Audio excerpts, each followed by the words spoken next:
مولانا جلال الدین رومی فرماتے ہیں، ایسے دکھو جیسے تم ہو یا ایسے رہو جیسے تم دکھتے ہو۔ دشمن ہمیشہ دماغ کے منتخب کرو اور دوست ہمیشہ کردار کے۔ دوستی کی کشتی میں پہلا سوراخ شک کا ہوتا ہے۔ آئی ہوئی مصیبت کسی بڑی مصیبت سے بچانے کا ذریعہ ہوتی ہے، اس لیے حالات کو سپرد اللہ ہی رکھنا چاہیے۔ دنیا حاصل کرنا کوئی برائی نہیں، لیکن جب دنیا کو آخرت پر ترجیح دی جائے تو پھر سراسر خسارہ ہی خسارہ ہے۔ انسانی ذات محدود ہے اور خدا لامحدود۔ اگر محدود لامحدود کا امتحان لینے کی کوشش کرے تو اسے حماقت اور بیوقوفی کے سوا اور کیا کہا جا سکتا ہے؟ نااہل سے محبت کرنے کا انجام ہمیشہ ذلت، رسوائی اور ہلاکت کی صورت میں نکلتا ہے۔ خدا کی حقیقت انسانی عقل سے بہت بلند ہے، اتنی بلند کہ اسے بیان بھی نہیں کیا جا سکتا ہے۔ شیطان انسان کا کھلا دشمن ہے، اس لیے ہر لمحہ اس سے چوکنے رہو۔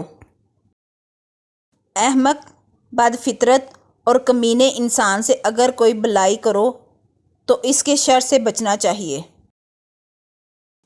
صرف دل سے ہی تم آسمان کو چھو سکتے ہو۔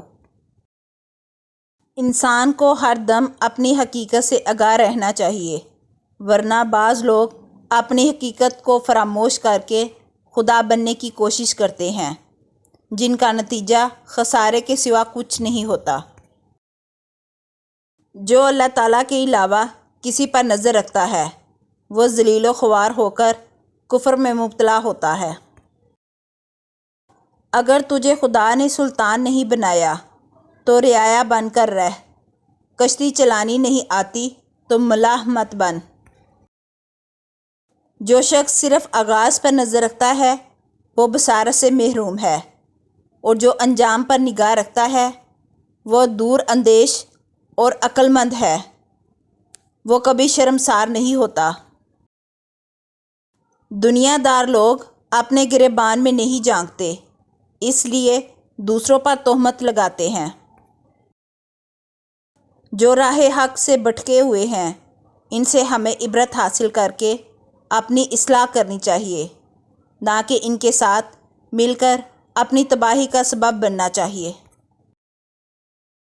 دوست وہ ہے جو تمہیں اس وقت پسند کرے جب تم کچھ بھی نہ ہو۔ وفا ایک ایسا دریا ہے جو کبھی خشک نہیں ہوتا۔ اللہ تعالیٰ کے ہر حکم میں حکمت پوشیدہ ہوتی ہے۔ چہرے کا رنگ دل کی حالت کی علامت ہے۔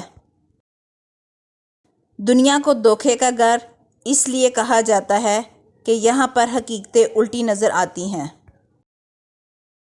خاموشی سمندر ہے اور گفتگو نہر کی طرح ہے، تجھے سمندر تلاش کر رہا ہے، تو نہر کی تلاش نہ کر۔